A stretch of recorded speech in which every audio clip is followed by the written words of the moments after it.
Nakon što Halil kaže za svoj plan u vezi proslave na farmi, Zeynep poludi. Ona govori da ne može ovako omalovažavati njenu porodicu i činiti im zlo. Halil joj na to odgovara da će snositi posljedice ako to ne urade. Jusuf stiže na odredište kako bi krenuo brodom na svoj novi posao, ali tu vidi Gulče, devojku koja je prenoćila u njegovom restoranu i kojoj je pomogao. On se iznenadi što je vidi i vraća joj minđušu koju je našao. Međutim, u tom trenutku se pojavljuje njen brat i drsko pita Jusufa zašto ga je slagao da nije video njegovu sestru. Jusuf odgovara da nije znao koga traži, a Gulče govori bratu da prvi put vidi ovog čovjeka i da ne zna ko je on. Jusuf sumnja na nešto i kreće da ih prati. Taj čovjek odvodi Gulče u šumu, ali Jusuf to sve vidi. U jednom trenutku on uperi pištolj u nju, ali dok on drži telefon, Gulče sklanja pištolj i baca ga te krene da beži. Gulče sedne pored jednog drveta i tu prespava noć. Sutradan ujutru se ispred nje pojavljuje čovjek koji je traži, ali iza njega je Jusuf. Da li će Jusuf pomoći Gulče? Zeynep saopštava majci i sestrama da će danas morati da služe svoje stare prijatelje iz vile, jer je to Halil naredio. Tula i Merve to ne mogu da podnesu, ali u jednom trenutku se pojavljuje Asu koja ih poziva u vilu jer ih traži Songul. Njih dve odlaze pred Songul, ali ne dobrim povodom. Songul im govori da se presvuku u Čananinoj sobi, ali one ne znaju šta ih čeka. Songul je spremila radne odela koja će danas morati da nose svi radnici vile, pa samim tim i porodica Aslanli. Tulaj se osjeća poraženo. Ona se predala trenutnoj situaciji jer zna da nema drugog izlaza. Za stolom u vili sede Halil, Songul, Gulhan i Tekin. Songul u jednom trenutku kaže da se Halil lepo ophodi prema porodici Aslanli, pa im je čak pripremio iznenađenje da se danas vide sa svojim starim prijateljima, ali kao sluge. Gulhan to jako pogađa, jer je ona jedna poštena devojka bez trunke zla. Ona ustaje i odlazi u sobu, a Tekin, kog ništa ne zanima sem novca, odlazi da je smiri. Zeynep ubrzo nakon što vidi svoju majku i najmlađu sestru, odlazi da se obračuna sa Halilom. Ona zatiče Halila i Songul za stolom i govori Halilu da ne može ovo da uradi njenoj porodici.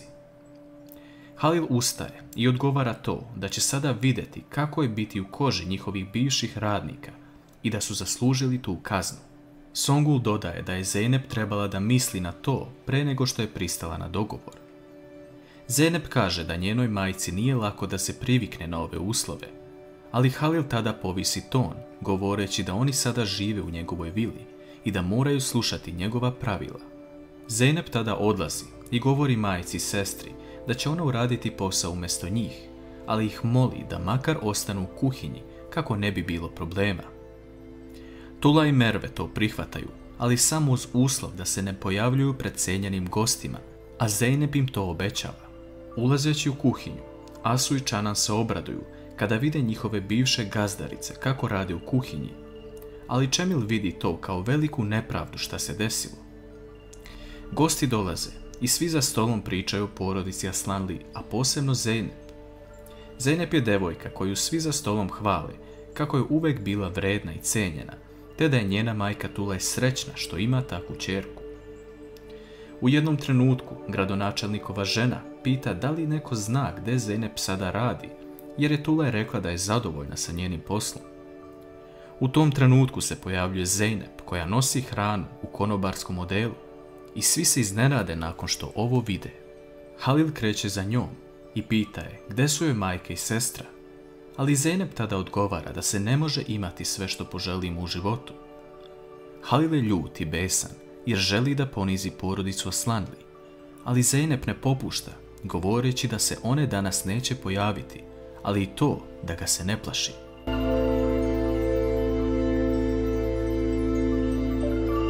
Halil ne može da podnese to što mu Zeynep govori, jer niko ne sme da kvari njegov ugled.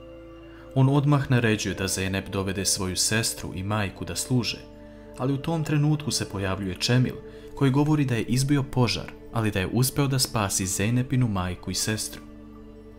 Zeynep i Halil odlaze na lice mesta i vide kako izlazi dim iz prostorije. Čemil kaže da je uspeo da ugasi požar, a Halil počinje da sumnja da je to Zeynep namjerno uradila kako bi sačuvala svoju porodicu da se ne ponize pred uglednim gostima. Zeynep se vraća da služi u vili, ali jedan mladić po imenu Bulent je gleda na poseban način. Naime, on govori najlepše reči u Zeynep, ali Halil vidi da nešto nije u redu sa njegovim stavovima, pa čak izgleda i malo ljubomorno. Tula i Merve odlaze u kuću i spašavaju se trenutne situacije time što ne moraju služiti i poniziti se pred gostima. S druge strane, čovjek koji je pratio Gulča je njen brat, koji je dobio naređenje da je se reši. Njih dvoje se nalaze na litici, ali Jusuf to sve vidi i dolazi da spasi Gulče. Jusuf otme oružje tom čovjeku i govori mu da se on i Gulče vole i da će se venčati. Tada njen brat popusti, misleći da se oni stvarno vole i da je ona zato otišla sa venčanja. Međutim, Jusufova majka i brat saznaju da se on nije ukrcao na brod i zovu ga na telefon. Vest da se Jusuf vraća kući i ne ide na brod se širi i do devojke Sunaj, koja je ludo zaljubljena u njega. Jusuf dolazi kući gdje ga čeka njegova porodica, ali i Sunaj i njena majka, očekivajući vesti da se on vratio zbog nje, ali tada slijedi šok. Jusuf dovodi za ruku Gulče, govoreći da je ovo devojka sa kojom će se on uskoro venčati. Još uvijek ne znamo da li će ovaj brak biti pravi ili samo igra kako bi spasio nevinu devojku. Vraćamo se na dešavanje u vili, kojih danas ima mnogo. Bulent, koji govori sve lepo o Zeynep, je susrećen na hodniku, davajući joj vizit kartu i govorio da ga može pozvati šta god joj zatreba. To sve vidi Halil, koji govori Zeynep da odmah dođe kod njega u kancelariju. Zeynep se svađa sa Halilom, ne znajući zbog čega ju je doveo tu, ali on tada uzima vizit kartu, govoreći da ona nema pravo da se upoznaje sa njegovim gostima, jer je obična radnica. Vidimo da je Halil ljubomoran na ovog momka, ali to ne želi ni sebi da prizna. Ubrzo nakon toga, Zeynep doživljava neugodnu situaciju ispred gostiju, gdje Songul priča kako je njena porodica u Muštimelatu, kući za radnike. Ona tada izlazi iz dnevnog boravka, ali je Čemil sustiže, pitajući da li je dobro. Zeynep tada shvata da je zapravo Čemil postavio požar samo kako bi spasio njenu porodicu da se ne ponizi. Nešto kasnije, Zumrud ustaje iz kreveta i izlazi sama iz kuće. Ona bere salatu i želi da odnese u vilu. Međutim, na vratima vile se pojavljuje Eren i Zumrud mu kaže Omer, misleći na svog pokojnog sina. Srećom, Selma se pojavljuje na licu mesta, ali tu vidimo jednu neočekivanu stvar. Eren, videvši Selmu, postane stidan, ne znajući kako najbolje da odgovori na situaciju.